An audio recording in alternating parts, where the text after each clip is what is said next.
Laying in the fetal position, knees bent at 90 degrees, hips pointed to the ceiling. Only open up to the point where you can keep your hip pointed to the ceiling.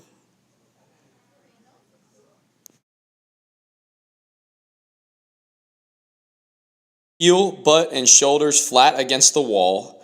Top leg internally rotated, pointing the toe to the ground. Slide your leg as high up the wall as possible while keeping your leg internally rotated.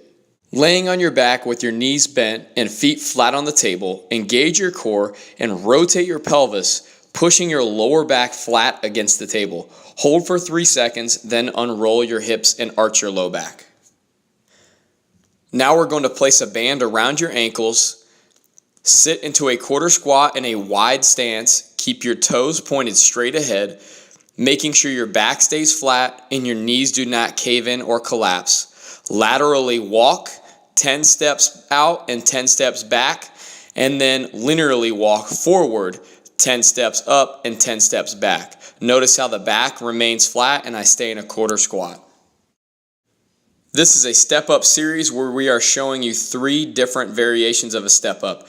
A linear, a 45-degree angle, and what's about to happen right here is a completely lateral step-up. All 3 are excellent exercises for you to do. Make sure you are stepping with your entire foot onto the box or bench, and you are driving through your heel. Don't want your knee tracking over your toe. Maintain tall torso and flat back.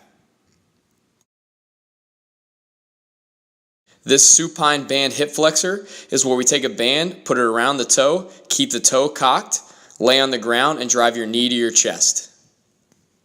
Perform this exercise in the mirror, holding the stick with both hands behind your back. Stick stays in line with your spine the entire time, and feet in a tandem stance. Lunge straight forward and back.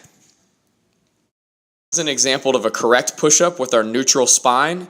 This is an incorrect push-up with a sagged stomach. And this is also butt piked in the air, an incorrect push-up. For this next exercise, you are going to step off a box. This is incorrect with the knees caving in. What we want to do is step off the box and land softly, loading our hamstrings and our glutes every time we land.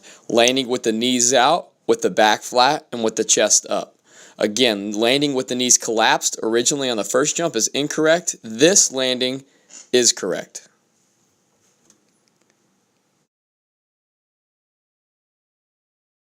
This is an example of a good squat jump where we're exploding up as high as we can, landing soft, not letting our knees collapse. Load with the arms, throw the arms up, and land soft. This is an example of a single leg squat where we're sitting back to a bucket or a bench. Notice how I keep my chest as tall as possible and a flat back. We are also making sure that I don't plop down. I control all the way down without the knee collapsing in.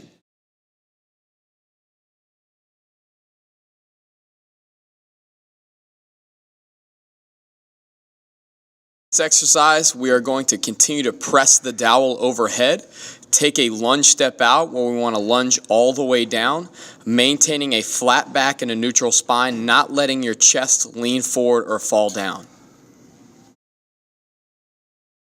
This is a basic lunge walk. Every step is a lunge, making sure the knee does not collapse inward and the chest stays tall and the back stays flat. Every step, move right into the next lunge. Lying on a bench, grab a dowel wider than shoulder width. Retract the shoulders initially right here, then bring the dowel up over your head as controlled and as far as possible. Come down and then let go. Retract the shoulders, extend over the head, bring down controlled, and relax.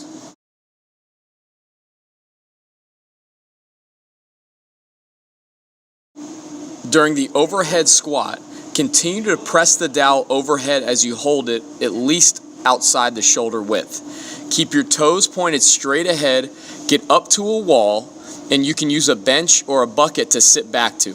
The first movement is sitting the hips back while continuing to press the dowel overhead, stay controlled, and then drive up. Don't let your feet rotate out and keep your chest tall without your back collapsing and leaning forward.